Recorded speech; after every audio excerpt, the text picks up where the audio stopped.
वहं महाकाल महाजातम।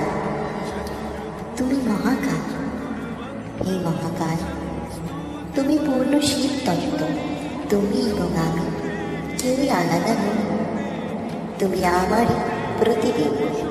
এই জগতের সৃষ্টির কারণে তোমার সৃষ্টি, এবং এই প্রক্রিয়ায় তুমি হবে আমার সহযোগী।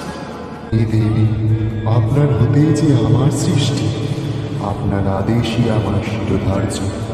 তবে কিভাবে হব আমি আপনার সহযোগী? আমার সঙ্গে বিপরীত অবস্থানে তোমাতেই হবে শক্তির সঞ্চার। আজ এই সময় এক পুরুষ ও প্রকৃতির মিলনের সৃষ্টি হবে এই জগৎ সংসার। সৃষ্টি হবে নতুন প্রাণী। পুরুষ ও প্রকৃতির মিলন হেতু দেবীর শরীর থেকে দুটি তরল খণ্ডবিন্দু ঝরে পড়ল মহাসমুদ্র, এবং তা থেকে সৃষ্টি হল মহাসমুদ্র। এরপর সৃষ্টি পরিণত হয়ে গেল মহাসমুদ্রে।